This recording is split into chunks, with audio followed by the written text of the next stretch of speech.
ದೇವರ ನಾಮಕ್ಕೆ ಸ್ತೋತ್ರವಾಗಲಿ. ಇವತ್ತು ನಮ್ಮನ್ನೆಲ್ಲರೂ ದೇವರು ಕೂಡಿಸಿದ್ದಾನೆ, ಸೇರಿ ಬಂದಿದ್ದೀವಿ, ಕೂಡಿ ಬಂದಿದ್ದೀವಿ.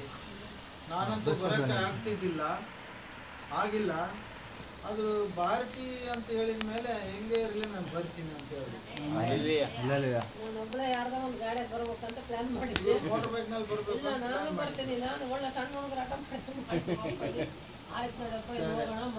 ಮತ್ತೆ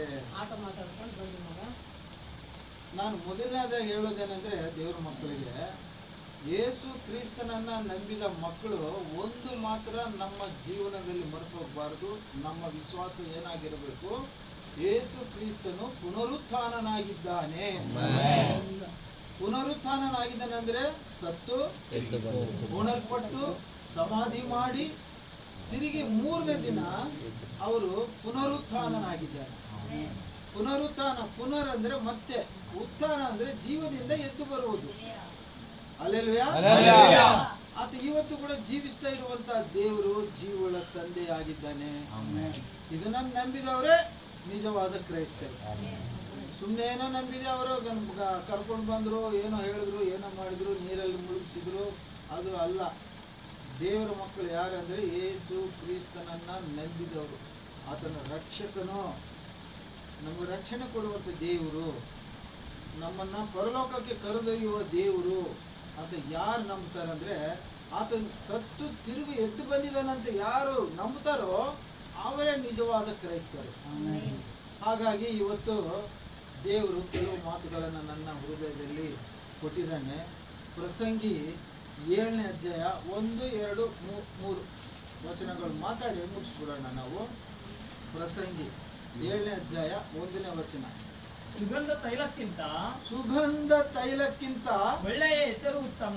ಒಳ್ಳೆಯ ಹೆಸರು ಉತ್ತಮ. ಜನನ ದಿನಕ್ಕಿಂತ ಮರಣ ದಿನ ಮೇಲು. ಮರಣ ದಿನ ಮೇಲು. ಸಾಕು. తెలుగు. సుగంధ తైలము కంటే మంచి పేరు మేలు. మంచి పేరు మేలు. ఒకని జన్మదినము కంటే మరణ దినమే మేలు. మరణ దినమే మేలు. ಸಾಕು. ಈಗ ದೇವರ ವಾಕ್ಯ ಏನ್ ಹೇಳ್ತಾ ಇದೆ ಎಲ್ಲರಿಗೂ ಗೊತ್ತಾಗ್ತಾ ಇದೆಯಾ? ಅರ್ಥ ಆಗ್ತಾ ಇದೆಯಾ ಮಕ್ಕಳು ಎಲ್ಲರಿಗೆ? ಏನಂತೆ? ಈಗ ಜನ್ಮದಿನ ಅಂದ್ರೆ ಕೇಕ್ ಕಟ್ ಮಾಡ್ತಾರೆ, ಒಳ್ಳೆ ಊಟ ಮಾಡ್ತಾರೆ, ಚಪ್ಪಾಳಿ ಹೊಡ್ತಾರೆ, ಡ್ಯಾನ್ಸ್ ಆಡ್ತಾರೆ. ಅದು ಬೆಸ್ಟಾ? ಆಡೋದು ಬೆಸ್ಟಾ? ನೋಡ್ರಿ, ದೇವರು ಹೇಳ್ತಾ ಇದ್ದಾನೆ, ಒಬ್ಬನ ಜನ್ಮದಿನಕ್ಕಿಂತಲೂ ಮರಣ ದಿನ ಜ್ಞಾಪಕ ಮಾಡಿಕೊಳ್ಳಬೇಕು. ಯಾಕೆ ಮರಣ? ಮರಣ ಅಂದ್ರೆ ಏನು? ಬಹಳ ಮಂದಿಗೆ ಗೊತ್ತಿಲ್ಲ. ನಮ್ಮ ಸಭೆಗಳಲ್ಲಿ ಸಾಕಷ್ಟು ಸಾರಿ ನಾನು ಹೇಳಿದ್ದೀನಿ, ಮರಣ ಅಂದ್ರೆ ಆತ್ಮವು ಈ ದೇಹವನ್ನು ಬಿಟ್ಟು ಹೊರಗೆ ಹೋಗುವುದು. ಅವಾಗ ಮಾತಾಡಲಿಂಗ, ಕದಲಂಗಿಲ್ಲ, ಕಣ್ಣು ರೆಫ್ಲೆ ಹೊಡೆಯಂಗಿಲ್ಲ, ನೀರು ಕುಡಿಯಂಗಿಲ್ಲ. ನೀರು ಹಾಕಿದ್ರೆ ಏನಾಗ್ತದೆ? ಅದು ಹೊರಗೆ ಬರ್ತದೆ, ಒಳಗೆ ಹೋಗಲ್ಲ. ಏನು? ಆತ್ಮ ಇದ್ರೇನೆ ಮನುಷ್ಯನಿಗೆ ಬೆಲೆ, ಆತ್ಮ ಇದ್ರೇನೆ ಜೀವನ. ಹಾಗಾಗಿ ಬಹಳ ಮಂದಿ ಏನ್ ತಿಳ್ಕೊಂತಾರೆ ಅಂದ್ರೆ, ಸತ್ನ ಆಯ್ತು ನಡಿ, ಅವನು ಆಯ್ತು ಹಾಳಾಗಿ ಹೋದವನು, ಕೆಟ್ಟವನಾದ್ರೆ. ಒಳ್ಳೆಯವನಾದ್ರೆ ಬೆಳಗ್ಗೆ ಮಾತಾಡ್ತೀನಪ್ಪ, ಈಗ ಬರ್ತಾ ಮಾತಾಡ್ಕೊಂಡು ಬಂದಿದ್ದು ನಾನು, ಅಷ್ಟರಲ್ಲೇ ಇಲ್ಲ ನೋಡಿ. ಪರಿತಾಪಿಸುವುದು ಅಂದ್ರೆ ಅವ್ರ ಒಳ್ಳೆತನವನ್ನು ಹೊಗಳುವುದು. ಅವ್ರು ಒಳ್ಳೆಯವರಾಗಿದ್ದಕ್ಕಾಗಿ ನಾವು ಏನ್ ಮಾಡ್ತೀವಿ? ನೆನೆಸ್ಕೊಳ್ತೀವಿ ಒಳ್ಳೆತನವನ್ನು. ಹಾಗಿರಬೇಕು. ಕೆಲವರು ಸತ್ತ ಮೇಲೆ ಥೂ ಥೂ ಅಂತ ಉಗುಳುತ್ತಾರೆ. ಎಂಥವ್ರನ್ನ? ಜನರಿಗೆ ಮೋಸ ಮಾಡಿದವರು, ದ್ರೋಹ ಮಾಡಿದವರು, ಸುಳ್ಳು ಹೇಳಿದವರು, ಪಾಪ ಮಾಡಿದವರು, ಅವ್ರು ನೋಡಿದ್ರೆ ಜನರು ಥೂ ಅಂತ ಉಗುಳ್ತಾರೆ. ಹಂಗೆ ಉಗಿಸ್ಕೋಬಾರದು ಅಂತ ಹಿರಿಯರು ಹೇಳ್ತಾರೆ. ಮತ್ತು ಹೇಗೆ ಅಂದ್ರೆ ನಮ್ಮ ಆತ್ಮ ಹೊರಗೆ ಹೋದಾಗಂತ ಮರಣಿಸಿದಾಗ ಏನು ತಿಳ್ಕೊಳ್ಬೇಕು ನಾವು ಮರಣಿಸಿ ಹೋಗಿಲ್ಲ. ನಮ್ಮ ಆತ್ಮವು ಎಲ್ಲಿದೆ? ದೇವರ ಹತ್ರ ಇದೆ. ನೀವು ಇನ್ನೂ ಆ ವಾಕ್ಯ ಹೇಳಿಲ್ಲ, ಭಾಳ ವರ್ಷಗಳ ಹಿಂದೆ ಹೇಳಿದ್ದೀನಿ. ಸತ್ತವ್ರು ಎಲ್ಲಿರ್ತಾರೆ ಅಂದರೆ, ಒಳ್ಳೆಯವರಾದರೆ, ನೀತಿವಂತರಾದರೆ, ಪರಿಶುದ್ಧರಾದರೆ ಪರದೇಶದಲ್ಲಿ ಇರ್ತಾರೆ. ಮತ್ತು ಕೆಟ್ಟವರು, ಪಾಪ ಮಾಡಿದವರು, ಅವ್ರು ಎಲ್ಲಿರ್ತಾರೆ ಅಂದರೆ ನರಕಕ್ಕೆ ಮುಂದೆ 2 ಸರ್ಗಿ ಇದೆ. ಏನದು? ಪಾತಾಳ ಅಂತ ಇದ್ದಾರೆ. ಇರಲಿ, ಅಧೋಲೋಕ ಅಂತಾರೆ, ಪಾತಾಳ ಅಂತಾರೆ, ವಿಧವಾಗಿ ಕರೀತಾರೆ. ಈಗ ಅವರು ಪರದೇಶನಲ್ಲಿ ಇರ್ತಾರೆ. ಪರಲೋಕಕ್ಕೆ ಮುಂಚೆ ಏನಿರ್ತದೆ? ಪರದೇಶ. ನರಕಕ್ಕೆ ಮುಂಚೆ ಏನಿರ್ತದೆ?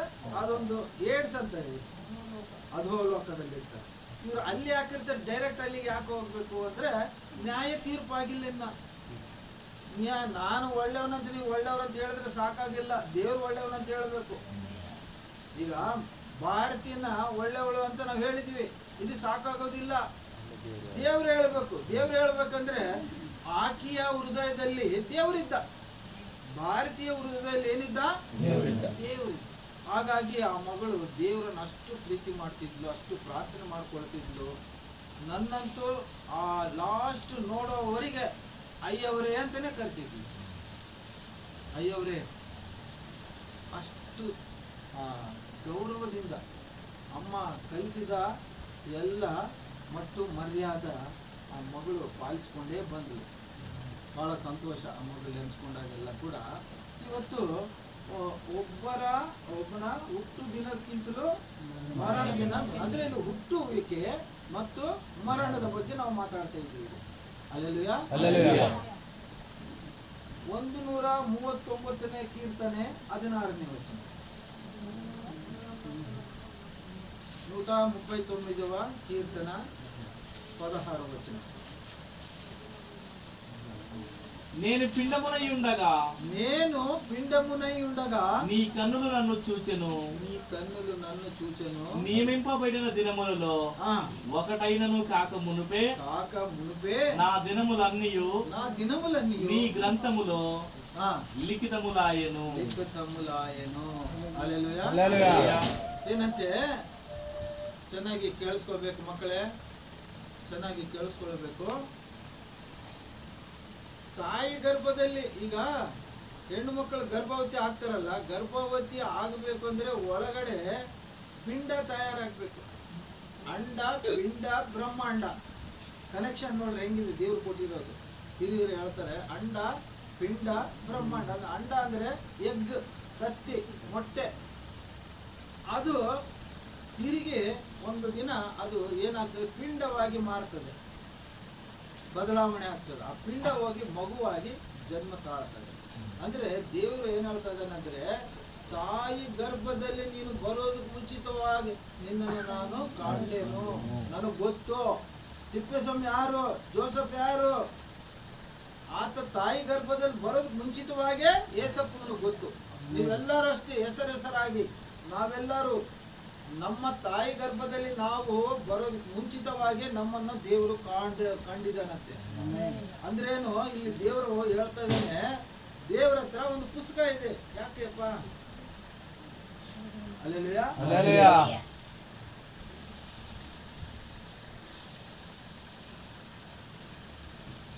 ದೇವರ ಹತ್ರ ಒಂದು ರೆಕಾರ್ಡ್ ಐತೆ, ಒಂದು ಪುಸ್ತಕ ಐತೆ, ಒಂದು ಗ್ರಂಥ ಐತೆ. ಅದರಲ್ಲಿ ಎಲ್ಲ ಬರೆಯಲ್ಪಟ್ಟಿದೆ, ಒಬ್ಬೊಬ್ಬರದ ಚರಿತ್ರೆ ಬರೆಯಲ್ಪಟ್ಟಿದೆ.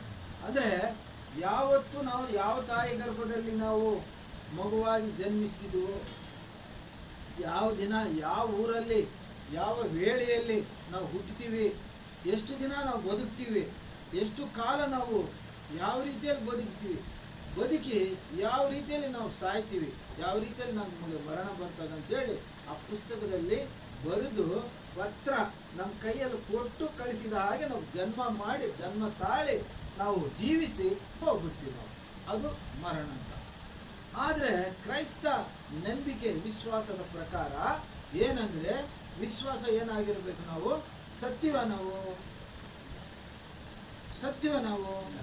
ಇಲ್ಲ, ಸತ್ಯ ಇಲ್ಲ. ಮೊದಲನೇದಾಗಿ ನಿಮ್ಗೆ ಏನ್ ಹೇಳಿದೆ? ಪುನರುತ್ಥಾನದ ಬಗ್ಗೆ ನಮ್ಗೆ ನಂಬಿಕೆ ಇರಬೇಕು. ಏನ್ ನಂಬಿಕೆ ಇರ್ಬೇಕು ನಮ್ಗೆ? ಏಸಪ್ಪನು ಯಾರು ನಂಬ್ತಾರೋ, ಏಸಪ್ಪ ಸತ್ತು ಯಾವ ರೀತಿ ತಿರುಗಿ ಬಂದನು ಎದ್ದು ಜೀವಂತವಾಗಿ, ನಾವು ಕೂಡ ಎದ್ದು ಜೀವಂತವಾಗಿ ಬರ್ತೀವಿ ಅನ್ನೋ ನಂಬಿಕೆ ನಮ್ಮಲ್ಲಿ ಇರಬೇಕು. ಅದು ದೇವರ ವಾಕ್ಯ ಹೇಳ್ತಾ ಇದೆ.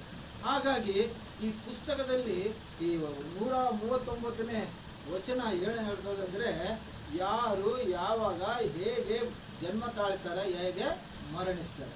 ಹಲ್ಲೆಲೂಯಾ. ಈಗ ಜನ್ಮ ಮರಣ, ಹುಟ್ಟುವುದು ಸಾಯುವುದು ಜಂತುಗಳಿಗೂ ಇದೆ, ಪಕ್ಷಿಗಳಿಗೂ ಇದೆ, ಆಮೇಲೆ ಗಿಡ ಮರಗಳಿಗೂ ಇದೆ.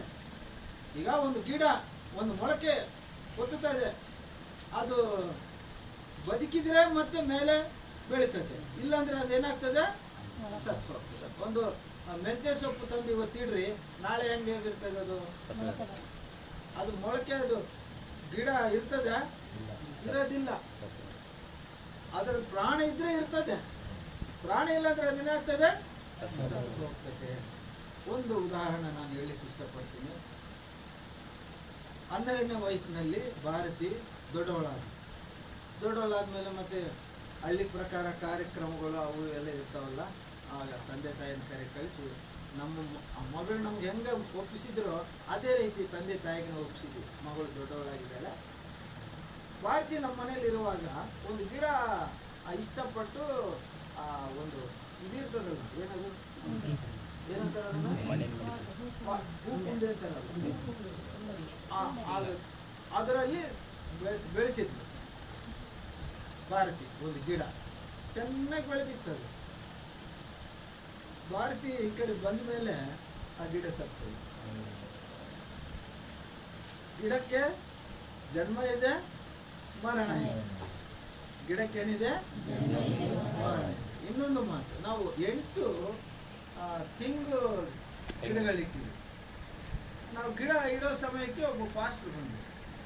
ಪಾಸ್ಟ್ರೆ ಬರ್ರಿ ಬಂದಿರೋ ಸಮಯಕ್ಕೆ ಬಂದಿರಿ ಬರ್ರಿ ಅಂತೇಳಿ ಒಂದು ತೆಂಗಿನ ಸಸಿ ಇಟ್ಟು ಆತನಿಂದ ಪ್ರಾರ್ಥನೆ ಮಾಡಿಸಿದ್ರು. ಸ್ವಲ್ಪ ಕಾಲ ಚೆನ್ನಾಗಿ ಬೆಳೀತು ತೆಂಗು. ಒಂದಿನ ಮರ ಸತ್ತು ಹೋಯ್ತು. ಇದೇನೇ ಬಾಡ್ತಾ ಬಂದು ಒಣಗೋಗ್ಬಿಡ್ತು. ಬೇರೆ 7 ಗಿಡ ಚೆನ್ನಾಗಿ ಬೆಳೆತಿದ್ದಾವೆ, ಆ ಒಂದು ಗಿಡ ತಾನು ಇದಕ್ಕಿದ್ದಂಗೆ ಬಾಡೋಯ್ತು, ಸತ್ತೋಯ್ತು. ಏನಕ್ಕೆ ಸತ್ತೋಯ್ತಲ್ಲ ಅಂತ ಹಿಂಗೆ ಸುದ್ದಿ ಬಂತು. ಆ ಪಾಸ್ಟರ್ ಬೆಂಗಳೂರಿಗೆ ಹೋಗ್ತಿದ್ದಾಗ ಕಾರ್ ಆಕ್ಸಿಡೆಂಟ್ ಆಗಿ ದಾರಿಯಲ್ಲೇ ಸತ್ತೋಗಿದ್ದ. ಆ ಪಾಸ್ಟರ್ ಯಾವಾಗ ಹೋದ್ರು ಈ ಗಿಡ ಕೂಡ ಸತ್ತೋಯ್ತು. ಜ್ಞಾಪಕ ಮಾಡ್ಕೊಳ್ಬೇಕು. ಯಾಕಂದ್ರೆ ಜನ್ಮ ಮರಣ ಸೃಷ್ಟಿಗೆ ಎಲ್ಲರಿಗೂ ಇದೆ ಅದು. ಆದರೆ ಮನುಷ್ಯರಿಗೆ ಮಾತ್ರ ಆತ್ಮ ಇದೆ.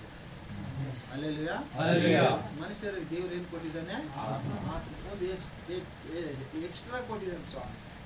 ಜಂತುಗಳಿಗೆ ಶರೀರ ಉಂಟು, ಪ್ರಾಣ ಉಂಟು, ಅಷ್ಟೇ. ಪಕ್ಷಿಗಳಿಗೆ ಪ್ರಾಣ ಉಂಟು, ಶರೀರ. ಮನುಷ್ಯರಿಗೆ ಮಾತ್ರ ಪ್ರಾಣ ಉಂಟು, ಶರೀರ ಉಂಟು, ಆತ್ಮ ಉಂಟು. ಆತ್ಮ ಅಂದ್ರೆ ವಿವೇಕ ಇರ್ತದೆ. ವಿವೇಕ ಅಂದ್ರೆ ಓದು 10 ವರ್ಷದ ಕೆಳಗೆ ಏನಾಯ್ತು ಜ್ಞಾಪಕ ಇರ್ತದೆ. ಪ್ಲಾನ್ ಮಾಡಿದ್ರೆ 10 ವರ್ಷ ಆದ್ಮೇಲೆ ಏನಾಗಬೇಕು ಅನ್ನೋದು ಜ್ಞಾಪಕ ಇರ್ತದೆ. ಅವಕ್ಕೆ ಜ್ಞಾಪಕ ಇರೋದು. ಗಿಡಕ್ಕೇನು ಜ್ಞಾಪಕ ಇರ್ತದೆ, ಪಕ್ಷಿಗಳಿಗೆ ಏನು ಜ್ಞಾಪಕ ಇರ್ತದೆ, ಇರೋದಿಲ್ಲ. ಹಾಗಾಗಿ ಆತ್ಮ ದೇವ್ರು ಕೊಟ್ಟಿದ್ದು. ಈ ಆತ್ಮ ದೇವ್ರು ಕೊಟ್ಟಿದ್ದು. ಮತ್ತೆ ಇದು ಎಲ್ಲಿಗೆ ಹೋಗ್ಬೇಕು? ದೇವ್ರ ಹತ್ರನೇ ಹೋಗ್ಬೇಕು. ಹಾಗಾಗಿ ಇವತ್ತು ದೇವರ ವಾಕ್ಯ ಹೇಳ್ತದೆ, ಮನುಷ್ಯ ಮುಟ್ಟಬೇಕಾದ್ರೆ ನಮ್ಮ ಪತ್ರ ತಗೊಂಡೇ ಬರ್ತೀವಿ ನಾವು. ಎಲ್ಲಿ ಹೋಗಿ ಎಷ್ಟೊತ್ತಿಗೆ, ಯಾವ ಊರಲ್ಲಿ, ಯಾವ ಕಾಲದಲ್ಲಿ ಎಲ್ಲ ಬರ್ಕೊಂಡೇ ಬರಬೇಕು. ಮತ್ತೆ ಅದ್ರ ಪ್ರಕಾರ 1 ಸೆಕೆಂಡ್ ಕೂಡ ಹೆಚ್ಚಿಗೆ ಇಡೋಕ್ಕೆ ಸಾಧ್ಯವಿಲ್ಲ. ಒಂದು ಕಪ್ ಕಾಫಿ ಕುಡಿತೀನಿ, ಅಲ್ಲ ನನ್ನ ಮಗನ ಮದುವೆ ನೋಡಿ ಬರ್ತೀನಿ ಅಂದ್ರೆ ಇಲ್ಲ, ಚಾನ್ಸ್ ಇಲ್ಲ. ಹೋಗ್ಬಿಡ್ಬೇಕು. ಅದು ಸಮಯ ಬಂದಾಗ ಹೋಗ್ಬಿಡ್ಬೇಕು. ಆದರೆ ಒಂದೇನಂದ್ರೆ ಮನುಷ್ಯರಿಗೆ ನಾನು ಎಚ್ಚರಿಕೆ ಕೊಡೋದು, ನಾವು ದೇವ್ರ ಮಕ್ಕಳಾಗಿ ದೇವ್ರನ್ನ ಸಾಯ ತನಕ ಬಿಡಬಾರ್ದು. ಕೆಲವರು ಏನು ಮಾಡ್ತಾರೆ, ನನ್ಗೆ ಒಳ್ಳೇದಾಗಿಲ್ಲಪ್ಪ, ಈ ದೇವ್ರು ಬೇಡಪ್ಪ, ದೇವ್ರು ಬಿಟ್ಬಿಡ್ತೀವಿ ಅಂತ ಕೆಲವರು. ಅವರು ದೇವ್ರ ಮಕ್ಕಳಲ್ಲ. ದೇವ್ರ ಮಕ್ಕಳಾದವರು ಹೇಗಿರ್ಬೇಕಂದ್ರೆ, ನಾವು ಬದುಕಿದ್ರು ಯೇಸು ಕ್ರಿಸ್ತನಲ್ಲಿ ಬದುಕಬೇಕು, ಸತ್ರೆ ಪೌಲ್ ಭಕ್ತನೇನಂತಾನೆ, ಬ್ರತುಕುಟ ಕ್ರಿಸ್ತೆ ಸಾವೈತೆ ನಾಕು ಲಾಭಮು ಮೇಲು. ಪೌಲ್ ಭಕ್ತನ ಹೇಳ್ತೇವೆ. ಎಂತ ಅನುಭವ ನೋಡಿ. ನಾವು ಅದನ್ನ ತಿಳ್ಕೊಳ್ಬೇಕು, ಅದರಂತೆ ನಾವು ಕೂಡ ಜೀವಿಸಬೇಕು. 2ನೇ ಮಾತು, నియమింపబడిన దినములలో యాद చదువుతున్నాను ప్రసంగి 7 మళ్ళీ అక్కడికి ఒరిజినల్ పోయిస్తాం వాక్యం. ಔತಣದ ಮನೆಗಿಂತ ಮರಣ ದುಃಖದ ಮನೆಗೆ ಹೋಗುವುದು ಲೇಸು. ఔతణದ మనే విందు జరుగుచున్న ఇంటికి పోవుట కంటే విందు జరుగుచున్న ఇంటికి పోవుట కంటే ప్రలాపించుచున్న వారి ఇంటికి పోవుట మేలు. ప్రలాపించుచున్న వారి ఇంటికి పోవుట మేలు. ఎలాగనగా మరణము అందరికీ వచ్చును గనక బ్రతుకువారు దానిని ಮನಸ್ಸುನ పెట్టుదురు. చాలు ಆಗಂడి. ದೇವರು ವಾಕ್ಯ ಹೇಳ್ತದೆ, ಅಲ್ಲಿ ಬಿರಿಯಾನಿ ಮಾಡ್ತಾ ಇದಾರಪ್ಪ, ಗಮ್ಮ ಗಮ್ಮ ಗಮ್ಮ ಗಮ್ಮ ವಾಸನೆ ಬರ್ತದೆ, ಅಲ್ಲಿಗೆ ಹೋಗೋದು ಬಿಡು, ಇಲ್ಲಿ ಏನೈತಿ ಬರೀ ಅಳೋದು, ಇಲ್ಲೇನೈತಿ ಬಿಡು, ಇಲ್ಲೇನಿಲ್ಲಪ್ಪ, ಅಲ್ಲಿಗೆ ಹೋಗ್ಬಿಡ, ಭಾಳ ಮಂದಿ ಅಲ್ಲಿಗೆ ಹೋಗ್ಬಿಡ್ತಾರೆ. ಅವರು ದೇವ್ರ ಮಕ್ಕಳು ಅಲ್ಲ. ದೇವರ ಮಕ್ಕಳಾದವರಿಗೆ ದೇವ್ರ ವಾಕ್ಯ ಹೇಳ್ತದೆ, ಎಲ್ಲಿ ಖುಷಿ ಇರ್ತದಲ್ಲ ಅಲ್ಲಿಗಿಂತಲೂ ಎಲ್ಲಿ ದುಃಖ ಇರ್ತದಲ್ಲ ಆ ಮನೆಗೆ ಹೋಗೋದು ಲೇಸು, ಒಳ್ಳೇದು. ಈ ಕುಟುಂಬ ನಮ್ಗೇನೋ ಕಾಣಿಸ್ತಾ ಇದಾರೆ, ಚೆನ್ನಾಗಿದೆ, ಎಲ್ಲರೂ ಚೆನ್ನಾಗಿ ಬಂದವ್ರಿಗೆ ಪ್ರೈಸ್ ಲಾಡ್ ಹೇಳಿದ್ರು, ಕೂತಿಸಿದ್ರು, ನೀರು ಕೊಟ್ಟರು, ಕಾಫಿ ಕೊಟ್ಟರು, ಹಾಲು ಕೊಟ್ಟರು, ಎಲ್ಲ ಚೆನ್ನಾಗೇ ಇದ್ದಾರೆ. ಆದ್ರೆ ಒಳಗೇನೈತೆ ಅವ್ರಿಗೆ ದುಃಖ. ಒಳಗೇನೈತೆ ಇಂಥ ಮನೆಗೆ ಬರ್ಬೇಕಂತ ನಾವು. ನಾನು ಯಾಕೆ ಬಂದೆ ಇವತ್ತು? ನಾನು ಬರ್ದಂಗಿದ್ರೆ ಅಮ್ಮ ಬಂದು ನಡ್ಸ್ಕೊಂಡು ಬರ್ತಿದ್ರು. ಆದ್ರೆ ದೇವ್ರ ಮಗಳು ಭಾರತಿ, ಅಲ್ಲೆಲ್ಲೂಯಾ, ಯಾರ ಮಗಳು? ದೇವರ ಮಗಳು. ನಾವು ಕಣ್ಣಾರೆ ಕಂಡಿವಿ ಆ ಮಗಳ ಒಂದು ಮಾತು, ಆ ಮಗಳ ಒಂದು ಏನೋ ನಡವಳಿಕೆ ಎಲ್ಲವುಗಳು ನೋಡ್ತಿದ್ವಲ್ಲ ನಾವು. ರಾತ್ರಿ ಆಗಲ್ ಜೊತೆಲೇ ಇರ್ತಿದ್ಲಲ್ಲ ಮಗಳು. ಆ ಮಗಳು ನಾವು ಕಂಡಿವಿ. ಆ ಮಗಳು ದೇವ್ರ ಮಗಳಾಗಿದ್ವಿ. ಅಲ್ಲೆಲ್ಲೂಯಾ. ಆ ಮಗಳು ಏನಾಗಿದ್ಲು? ಎಲ್ಲರೇ ಆ ಕಡೆ ದೇವರ ಮಗಳು, ಆತ್ಮೀಯ ಮಗಳು. ಯಾರ ಮಗಳಾಗಿದ್ಲು? ದೇವರ ಮಗಳಾಗಿದ್ಲು. ಅದಕ್ಕಾಗಿ ಇವತ್ತು ನಾನು ಬರೋದಕ್ಕೆ ಕಾರಣ ಏನಂದ್ರೆ ದೇವರ ಮಗಳು. ದೇವರ ವಾಕ್ಯ ಹೇಳ್ತದೆ, ಎಲ್ಲಿ ಖುಷಿ ಇರ್ತದೋ ಅಲ್ಲಿ ಹೋಗೋದಕ್ಕಿಂತಲೂ ಎಲ್ಲಿ ಪ್ರಲಾಪ ಇರ್ತದೆ, ಪ್ರಲಾಪ ಅಂದ್ರೆ ದುಃಖದಲ್ಲಿ ಇರ್ತಾರಲ್ಲ ಅವರ ಮನೆಗೆ ಹೋಗಿ ನಾವು ಅವ್ರನ್ನ ಸಾಂತ್ವನ ಪಡಿಸಬೇಕು, ಸಮಾಧಾನ ಪಡಿಸಬೇಕು. ಏನ್ ಪಡಿಸ್ಬೇಕು? ಸಮಾಧಾನ ಪಡಿಸ್ಬೇಕು, ಸಾಂತ್ವನ ಪಡಿಸ್ಬೇಕು, ಸಂತೈಸಿಸಬೇಕು. ಏನ್ ಮಾಡ್ಬೇಕಂತೆ? ಸಂತೈಸುವ ತಾಯಿಯಂತೆ ನನ್ನೇಸು ನನ್ನನು, ಸಂತೈಸುವ ತಾಯಿಯಂತೆ ನನ್ನೇಸು ನನ್ನನು. Hallelujah, Hallelujah, Hallelujah, Hallelujah,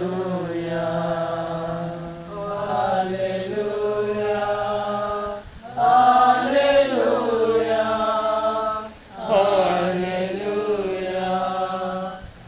Hallelujah,